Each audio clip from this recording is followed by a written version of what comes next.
الله أكبر الله أكبر الله أكبر الله أكبر الله أكبر الله أكبر الله أكبر الله أكبر الله أكبر الله أكبر كبيرا والحمد لله كثيرا وسبحان الله بكرة وأصيلا لا إله إلا الله وحده صدق وعده ونصر عبده وأعز جنده وهزم الأحزاب وحده لا إله إلا الله والله أكبر الله أكبر ولله الحمد الحمد لله الحمد لله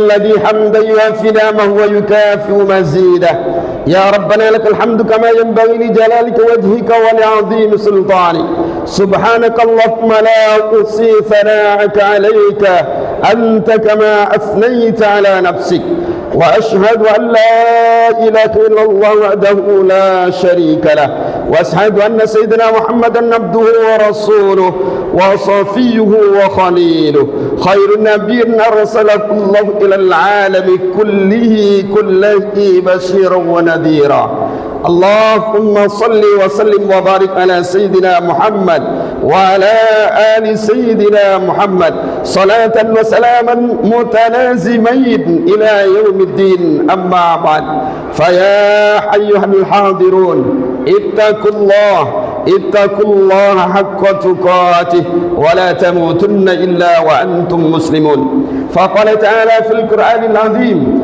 أعوذ بالله من الشيطان الرجيم بسم الله الرحمن الرحيم لن ينال الله لحومها ولا دماؤها ولكن يناله التقوى منكم كذلك سخرها لكم لتكبروا الله على ما هداكم وبشر المحسنين وقال تعالى في آية أخرى أعوذ بالله من الشيطان الرجيم بسم الله الرحمن الرحيم فيه آيات بينات مقام إبراهيم ومن دخله كان آمنا ولله على الناس حج البيت من استطاع إليه سبيلا ومن كفر فإن الله غني عن العالمين صدق الله العظيم وصدق رسوله النبي الحبيب الكريم ونحن على ذلك من الشاهدين والشاكرين والحمد لله رب العالمين. Hadirin sidang Idul Adha yang dirahmati oleh Allah Subhanahu wa taala. Di pagi yang penuh hikmat disertai dengan lantunan gema takbir, tahmid, tahlil dan tasbih yang berkumandang sepanjang malam hingga pagi hari ini. Mari kita senantiasa memanjatkan puja dan puji syukur kepada Allah Subhanahu wa taala yang telah menganugerahkan bermacam kenikmatan kepada kita semua, terutama nikmat iman, nikmat Islam dan juga nikmat sehat walafiat, sehingga kita bisa melaksanakan ibadah salat Idul Adha di masjid yang dimuliakan ini. Salawat serta salam mari kita limpah curahkan kehadiran baginda Nabi besar Muhammad sallallahu alaihi wasallam, juga kepada keluarganya, para sahabatnya dan juga para pengikutnya hingga akhir zaman. Di hari yang sangat mulia ini, marilah kita tingkatkan keimanan kita kepada Allah Subhanahu wa taala dengan memperbanyak kalimat-kalimat thayyibah, sebagaimana Rasulullah sallallahu alaihi wasallam mengingatkan kepada kita lewat sabdanya, "Ma min ayyamin a'dhamu indallah wala ahabbu ilayhi min 'amali fi inna min hadhil ayyamil ashri fa'aksir fi inna min at-tahlil wat takbir wat tahmid." Tidak ada suatu hari pun yang lebih agung dan lebih dicintai oleh Allah Subhanahu wa taala beramal pada hari tersebut daripada 10 hari ini, maka perbanyaklah dengan mengatakan atau mengucapkan kalimat thayyibah seperti bacaan tahlil, takbir dan tahmid pada hari-hari tersebut. Lantunan gema takbir, tahlil dan tahmid berkumandang di seluruh pelosok tanah air dan juga di tanah suci, khususnya bagi orang-orang yang melaksanakan ibadah haji, yaitu lantunan kalimat talbiyah. Mudah-mudahan ibadah saudara kita yang melaksanakan ibadah haji pada tahun ini senantiasa oleh Allah Subhanahu wa taala diberikan kekuatan baik lahir maupun batin, sehingga beliau bisa melaksanakan serangkaian manasik hajinya dengan sebaik-baiknya dan kembali ke tanah air Indonesia dengan memperoleh predikat yaitu haji yang mabrur atau mabrurah. Dan mudah-mudahan kita yang mendoakan senantiasa oleh Allah Subhanahu wa taala diberi kekuatan yang sama, terutama di tahun-tahun yang akan datang. Allahu akbar, Allahu akbar, Allahu akbar, walillahil hamd. Pada hari ini kaum muslimin muslimat berbondong-bondong menuju masjid musalla, yaitu adalah melaksanakan ibadah Idul Adha. Dalam bulan Dzulhijjah ada dua ibadah penting yang tidak bisa dipisahkan, terutama di hari raya Idul Adha, yaitu pertama adalah ibadah haji, sedangkan yang kedua adalah ibadah Idul Kurban, yang semuanya ini adalah dilaksanakan di 10 Dzulhijjah sampai hari nahar. Mudah-mudahan kedua ibadah ini bagi yang melaksanakan senantiasa diterima oleh Allah Subhanahu wa taala. Allahu akbar, Allahu akbar, Allahu akbar, walillahil hamd. Ibadah haji adalah wajib hukumnya bagi orang-orang yang berkemampuan, sebagaimana Allah Subhanahu wa taala mengingatkan kepada kita lewat firman-Nya, fihi ayatun bayyinatun maqam Ibrahim wa man dakhalahu kana amina walillahi 'alan nasi hajjul baiti man istata'a ilaihi sabila wa man kafara fa innallaha ghaniyyun 'anil 'alamin. Padanya terdapat tanda-tanda yang nyata, di antaranya maqam Ibrahim. Barang siapa yang memasukinya, yaitu Baitullah, menjadi amanlah dia. Mengerjakan ibadah haji adalah kewajiban manusia terhadap Allah Subhanahu wa taala, yaitu bagi orang yang sanggup mengadakan perjalanan ke Baitullah.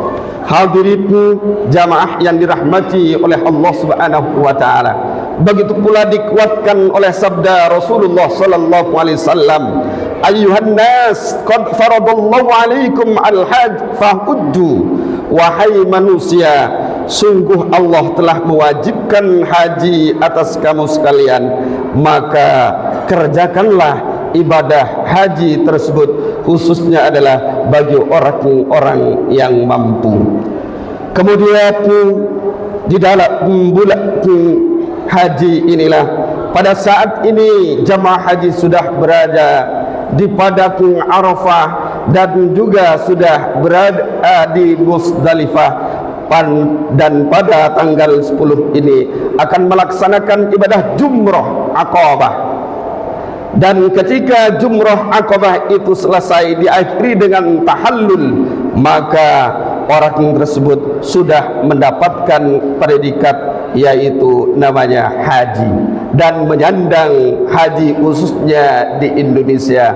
Sekalipun di negara-negara lain adalah gelar haji itu adalah, atau haji atau hajah itu adalah jarak yang kita temukan. Hadirin jamaah yang dirahmati oleh Allah Subhanahu wa taala, rangkaian ibadah haji mempunyai makna tersendiri. Di antaranya ibadah haji diawali dengan niat, yaitu tulus ikhlas semata-mata karena Allah Subhanahu wa taala ketika sudah mengenakan kain ihram. Kain ihram itu warna putih yang dipakai jamaah haji memiliki makna yang sangat penting dalam kehidupan manusia, yaitu pasrah atas takdir Allah Subhanahu wa taala, seperti mayat yang terbungkus kain kafan. Hikmah yang kita bisa ambil ketika memakai kain ihram mengingatkan kepada kita semua bahwa manusia pada hakikatnya adalah sama di hadapan Allah Subhanahu wa taala. Kain ihram sebagai simbol kematian, bahwa kita semua pada suatu saat nanti akan mati menghadap kepada Allah Subhanahu wa taala, dan yang dibutuhkan di situ adalah yaitu bekal atau amal-amal soleh yang senantiasa mengiringi kepergiannya, terutama di alam kubur. Sedangkan bekal yang paling baik adalah yaitu bekal takwa kepada Allah Subhanahu wa taala. Wa tazawwadu fa inna khairaz zadi taqwa. Berbekallah, dan sesungguhnya sebaik-baik bekal adalah takwa kepada Allah Subhanahu wa taala. Hadirin sedang Idul Adha yang dirahmati oleh Allah Subhanahu wa taala, ketika mengenakan kain ihram warna putih sebagai simbol yaitu tazkiyatun nafs bagi orang yang melaksanakan haji adalah harus yaitu senantiasa bisa menjaga perkataannya, sebagaimana Rasulullah sallallahu alaihi wasallam mengingatkan kepada kita. An Abi Hurairah anin Nabi sallallahu alaihi wasallam qala man hajja falam yarfus walam yasfuk raja'a ka yaumi walad ummuhu. Dari sahabat Abu Hurairah radhiyallahu anhu, Nabi Muhammad sallallahu alaihi wasallam bersabda, siapa saja yang berhaji dan tidak berbuat rafas dan tidak juga berbuat fasik, maka ia akan kembali suci seperti layaknya seorang bayi yang baru lahir dari ibunya. Allahu Akbar, Allahu Akbar walillahil hamd. Yang kedua adalah wukuf di padang Arafah. Hikmah yang bisa kita ambil dari wukuf adalah sebagai simbol miniatur padang mahsyar. Berkumpulnya jutaan manusia tiada lain mengharapkan rahmat dan ampunan dari Allah Subhanahu wa taala dari segala perbuatan dosa dan maksiatnya yang pernah dilakukan, sehingga ketika orang berada di padang Arafah atau ketika pada wukuf, maka tiada lain orang tersebut banyak memohon ampun kepada Allah Subhanahu wa taala dan perbanyak doa kepada Allah Subhanahu wa taala. Rasulullah sallallahu alaihi wasallam lewat sabdanya, khairud du'a du'a yaum Arafah. Sebaik-baiknya doa adalah ketika orang itu berada di padang Arafah. Hadirin jamaah Idul Adha yang dirahmati oleh Allah Subhanahu wa taala. Yang ketiga di antaranya melempar jumrah, merupakan simbol perlawanan kepada iblis dan penghinaan terhadap iblis. Seakan-akan orang-orang yang akan melempar jumrah berkata dalam dirinya kepada syaitan, seandainya engkau menampakkan dirinya kepada kami sebagaimana engkau tampakkan diri kepada Nabi Ibrahim alaihissalam, niscaya kami akan melempari kamu dengan batu atau kerikil sebagai perlawanan kepada iblis laknatullah alaihi, seperti yang dilakukan iblis kepada Nabi Ibrahim alaihissalam ketika diperintahkan oleh Allah Subhanahu wa taala untuk menyembelih yaitu putra kecintaannya kepada Allah Subhanahu wa taala. Allahu Akbar, Allahu Akbar walillahil hamd. Sedangkan tawaf adalah untuk konsisten kepada ketaatan kepada Allah Subhanahu wa taala. Tawaf juga merupakan pengagungan terhadap Baitullah atau bangunan Ka'bah yang senantiasa dimuliakan oleh Allah Subhanahu wa taala dan sebagai simbol arah kiblat sampai nanti hari kiamat, dan juga itu adalah dimuliakan oleh Allah Subhanahu wa taala. Orang-orang yang senantiasa konsisten dan istiqamah beribadah kepada Allah Subhanahu wa taala, maka itu adalah merupakan kesatuan arah kiblat bagi umat Islam untuk menghadap kepada arah kiblat ketika beribadah kepada Allah Subhanahu wa taala. Hadirin jamaah yang dirahmati oleh Allah Subhanahu wa taala, sedangkan sa'i antara Safa dan Marwah sebagai napak tilas Siti Hajar saat mencari yaitu air pada waktu itu anaknya yang bernama Ismail kehausan, sehingga Siti Hajar ini adalah naik turun antara bukit Safa dan Marwah sampai 7 kali. Akhirnya dengan usahanya tersebut Allah Subhanahu wa taala memberikan kemudahan dan mentakdirkan seizin Allah Subhanahu wa taala di bawah telapak Nabi Ismail alaihissalam mengeluarkan, memancarkan air yang sampai saat ini disebut yaitu sumur Zam-Zam. Dan menurut riwayat tersebut air ini tidak akan habis sampai kiamat nanti, dan air ini adalah air yang paling baik di antara air yang ada di seluruh dunia ini. Allahu Akbar, Allahu Akbar, walillahil hamd. Begitu pula itu adalah perjuangan seorang ibu yang senantiasa diharapkan oleh seorang anaknya. Dia adalah tidak kenal lelah dan selalu berusaha sampai Nabi Ismail alaihissalam mendapatkan air tersebut sebagai yaitu dari dahaganya. Allahu Akbar, Allahu Akbar, Allahu Akbar, walillahil hamd. Hadirin jamaah Idul Adha yang dirahmati oleh Allah Subhanahu wa taala. Ibadah yang kedua yang terdapat dalam bulan Idul Adha adalah ibadah kurban. Ibadah kurban merupakan ibadah yang penuh dengan pesan-pesan suci dan rasa sosial yang tinggi. Ibadah kurban akan lebih bermakna dan bermanfaat bagi orang-orang yang tidak mampu, sekaligus menjadi bukti kepekaan sosial bagi orang-orang yang mampu kepada orang-orang yang tidak mampu. Pembagian hewan kurban kepada saudara-saudara kita yang tidak mampu merupakan bukti rasa syukur kepada Allah Subhanahu wa taala kepada orang-orang yang tidak mampu tadi. Dan pada hakikatnya janji Allah Subhanahu wa taala berjanji kepada orang-orang yang senantiasa banyak bersyukur kepada Allah Subhanahu wa taala, maka Allah akan menambah nikmat kepadanya. Sebagaimana dalam surat Ibrahim Allah berfirman, wa itta'adzana rabbukum la in syakartum la azidannakum wa la in kafartum inna adzabi lasyadid. Dan ingatlah tatkala Tuhanmu memaklumkan, sesungguhnya jika kamu bersyukur pasti kami Allah akan menambah nikmat kepadamu, dan jika kamu mengingkari nikmatku maka sesungguhnya azabku sangat pedih. Allahu Akbar, Allahu Akbar, walillahil hamd. Begitu pula pembuktian kita kepada saudara-saudara yang tidak mampu adalah kita adalah sebagai saudara. Layaknya saudara itu adalah wajib saling membantu dan saling menolong karena kita adalah sama saudara. Innamal mu'minuna ikhwatun fa aslihu baina ahwaikum wattaqullaha la'allakum turhamun. Para orang beriman itu sesungguhnya adalah bersaudara.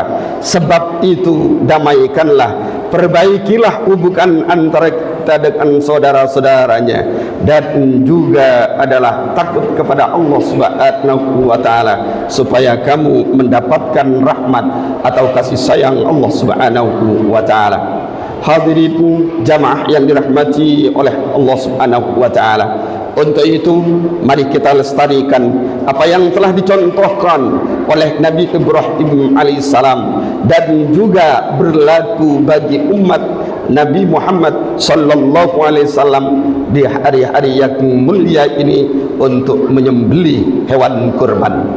Memang ketika Nabi Ibrahim yang dipotong adalah anaknya, namun dengan kuasa Allah Subhanahu wa taala pisau yang diletakkan di leher Nabi Ismail dengan kuasa Allah Subhanahu wa taala tidak bisa tembus untuk memotong leher Nabi Ismail alaihissalam. Padahal pisau yang sebelumnya itu sudah diuji bisa memecahkan batu yang sangat keras.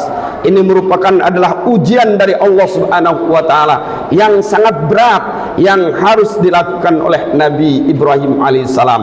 Namun Nabi Ibrahim tetap teguh atas pendiriannya, yaitu tetap melaksanakan apa yang diperintahkan oleh Allah Subhanahu wa taala, sekalipun anak yang harus dikorbankan merupakan itu adalah loyalitas yang tinggi terhadap Allah Subhanahu wa Ta'ala. Namun berbeda ketika sudah sampai kepada umatnya Nabi Muhammad sallallahu alaihi wasallam, yang dikorbankan adalah bukan anak, namun adalah hewan-hewan ternak seperti kambing dan juga sapi dan lain sebagainya. Mudah-mudahan hewan-hewan kurban yang telah dikorbankan ini nanti akan menjadi pertolongan bagi kita, terutama ketika melewati Shiratal Mustaqim dan orang-orang tersebut bisa mengendarai kendaraannya ketika di dunia dia sering melakukan ibadah yang namanya ibadah Idul Kurban. Hadirin jamaah yang dirahmati oleh Allah Subhanahu wa Ta'ala, Rasulullah sallallahu alaihi wasallam bersabda, "Ma 'amila ibnu Adam yawman nahri 'amalan ahabba ila Allah min iqadatid dam." Tidak ada perbuatan manusia pada hari nahar atau 10 Dzulhijjah yang paling dicintai oleh Allah Subhanahu wa Ta'ala daripada mengalirkan darah atau penyembelihan hewan kurban. Hadirin jamaah yang dirahmati oleh Allah Subhanahu wa Ta'ala, dua rangkaian ibadah haji dan ibadah kurban yang memiliki kandungan makna amaliyah ruhiyah sekaligus ibadah yang memiliki rasa sosial terhadap sesama untuk manusia atau saudara-saudara kita. Ibadah kurban merupakan ibadah yang penuh dengan pesan-pesan suci dan rasa sosial yang tinggi terhadap saudara-saudara kita yang kurang mampu. Ada beberapa kisah menarik dari perjalanan hidup Nabi Ibrahim alaihissalam sebagai pengorbanannya. Di antaranya Nabi Ibrahim sendiri, yaitu tadi diperintahkan oleh Allah Subhanahu wa Ta'ala untuk menyembelih putranya lewat mimpinya, sebagaimana Allah Subhanahu wa Ta'ala mengabadikan dan sebagai sejarah bagi umat Islam, khususnya kepada umat Nabi Muhammad sallallahu alaihi wasallam. Falamma balagha ma'us-sa'ya qala ya bunayya inni ara fil manam anni adbauka fandur mada tara qala ya abati fa'al ma tu'mar satajiduni insyaallah minas sabirin. Mata tatkala anak itu sampai umur sanggup berusaha bersama-sama Nabi Ibrahim alaihissalam, Ibrahim berkata, "Hai anakku, sesungguhnya aku melihat dalam mimpi bahwa aku menyembelihmu, maka pikirkanlah apa pendapatmu." Ia menjawab, "Hai bapakku, kerjakanlah apa yang diperintahkan kepadamu, insyaallah kamu akan mendapatiku termasuk orang-orang yang sabar." Hadirin jamaah yang dirahmati oleh Allah Subhanahu wa Ta'ala, itulah argumennya seorang ayah kepada anaknya, begitu pula jawaban seorang anak kepada orang tuanya.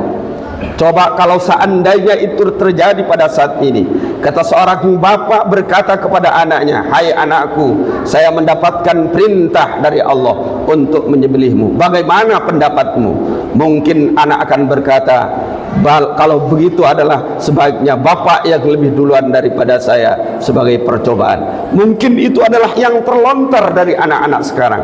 Tapi Nabi Ibrahim adalah mengatakan dan menjawab pertanyaan seorang bapaknya dengan lembut dan kasih sayang, yaitu kalau memang itu adalah perintah Allah Subhanahu wa Ta'ala, laksanakanlah wahai ayahku. Hadirin jamaah yang dirahmati oleh Allah Subhanahu wa Ta'ala, sehingga Allah Subhanahu wa Ta'ala dari perbuatan anak seorang Nabi Ibrahim dan Nabi Ibrahim ini diabadikan oleh Allah Subhanahu wa Ta'ala dan wajib dicontoh oleh umatnya Nabi besar Muhammad sallallahu alaihi wasallam, sebagaimana dalam surat Al-Mumtahanah ayat 4 Allah Subhanahu wa Ta'ala berfirman, "Qad kanat lakum uswatun hasanatun fi Ibrahim walladzina ma'ah." Sesungguhnya telah ada suri tauladan yang baik bagimu dan Ibrahim dan orang-orang yang bersamanya. Hadirin jamaah yang dirahmati oleh Allah Subhanahu wa Ta'ala, adapun hikmah di syariatnya kurban kepada umat Nabi Muhammad sallallahu alaihi wasallam. Satu adalah yaitu hikmah secara vertikal, yaitu semakin dekat kepada Allah Subhanahu wa taala. Orang yang senantiasa selalu berkorban, maka pada hakikatnya orang tersebut adalah semakin dekat dengan Allah Subhanahu wa taala, sesuai dengan namanya, yaitu kurban. Qarrabah yuqarribu, yaitu dekat, mendekatkan diri kepada Allah Subhanahu wa taala. Ketika orang itu sudah dekat dengan Allah Subhanahu wa taala, loyalitasnya tinggi kepada Allah Subhanahu wa taala, maka Allah pun akan loyal kepada orang tersebut, dan juga menjadi orang-orang yang senantiasa lebih dekat dengan sesama manusia, dan juga senantiasa selalu berbuat baik dalam kehidupan sehari-harinya. Begitu pula secara horizontal adalah kedekatan seorang yang senantiasa berkorban itu adalah semakin dekat pula dengan saudara-saudara yang lemah atau yang tidak mampu dengan pembagian hewan daging korbannya tersebut. Hadirin jamaah yang dirahmati oleh Allah Subhanahu wa taala, begitu pula hikmah lain dari korban itu adalah menghidupkan warisan Nabi Ibrahim alaihissalam. Yang kedua adalah untuk mensyukuri atas nikmat Allah yang telah dianugerahkan kepada kita semua. Yang ketiga adalah untuk melebur kejelekan-kejelekan orang-orang yang senantiasa berkorban tadi. Yang terakhir adalah senantiasa selalu memberikan kebahagiaan kepada orang-orang di sekitar kita, terutama bagi orang yang tidak mampu. Demikianlah khutbah singkat ini. Mudah-mudahan apa yang kita lakukan di 10 hari Dzulhijjah ini diterima oleh Allah Subhanahu wa taala, karena barang siapa yang melakukan ibadah yang baik-baik, ketaatan kepada Allah Subhanahu wa taala di bulan yang diharamkan, maka Allah akan melipat gandakan pahalanya kepada orang-orang yang senantiasa selalu beramal soleh atau beramal ibadah. Kurang dan lebihnya mohon maaf. Barakallahu li wa lakum fil Qur'anil azim, wa nafani wa iyyakum bima fihi minal ayati wa dzikril hakim, wa taqabbala minni wa minkum tilawatahu innahu wal ghafurur rahim.